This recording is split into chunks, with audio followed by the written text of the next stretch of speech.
Ahmedabad plain crash. जर तुम्ही मनापासून ऐकलं तर तुम्ही तुमचे जीवन बदलू शकता आणि ज्यांना तुम्ही हे सांगाल कदाचित त्यांचे जीवन देखील बदलू शकते. डॉक्टर प्रतीक हे त्या प्लेनमधील प्रवासी होते. 6 वर्ष लंडनमध्ये राहत होते आणि त्यांचं कुटुंब भारतात होता.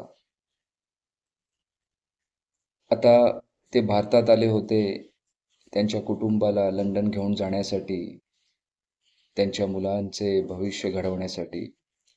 त्यांची पत्नी देखील डॉक्टर. त्यांच्या पत्नीने राजीनामा दिला आणि मुलांसह सर्व काही नियोजन केले.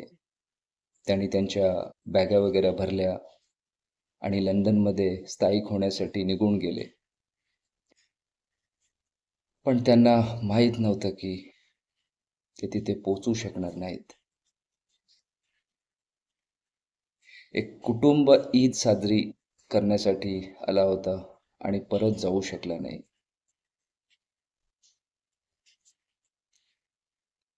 आणि एक आई पहिल्यांदाच आपल्या तिच्या मुलीला भेटणार होती. या विमान अपघाताने अनेक कथा सोडल्या. मेडिकल कॉलेज, एक वसतिगृहातील मेडिकल कॉलेज, अनेक मुले, विद्यार्थी ज्यांना असे काहीतरी घडणार आहे याची कल्पना नव्हती. ते सुरक्षित ठिकाणी होते, पण जे घडले ते सर्वांनी पाहिलं, ऐकलं, ओळखलं. विमान उड्डाण झाल्यावर 2 मिनिटातच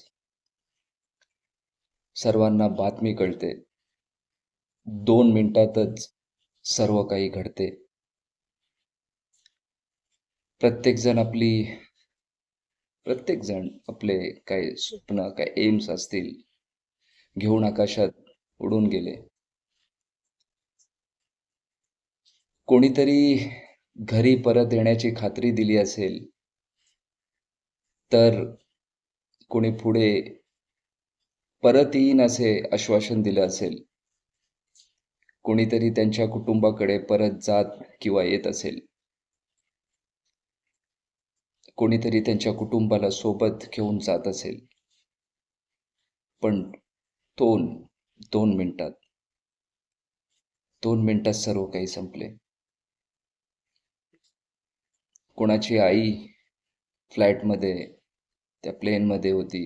कोणाचा भाऊ असेल, कोणाची बहीण असेल, कोणाचं तरी संपूर्ण कुटुंब असेल.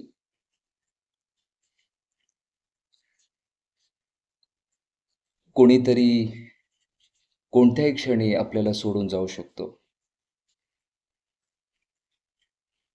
सांगायचं एवढंच आहे की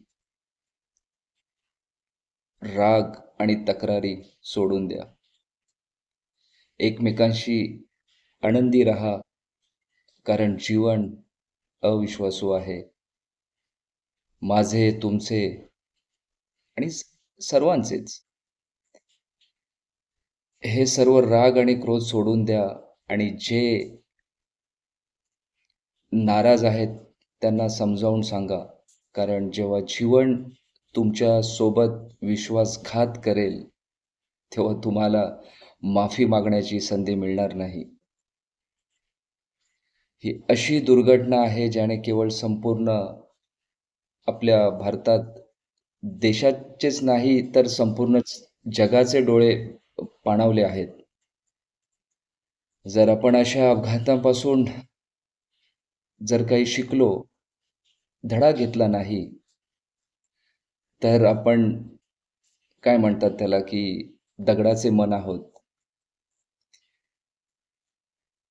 जे असे मानतात की आमचे जे जे असे मानतात की आपण कायमचे जिवंत राहू या धर्तीवरती, असे ज्यांचे मन आहेत त्याला दगडाचे मन म्हणतात. जीवन अविश्वासू आहे याची कोणती हमी नाही. धन्यवाद.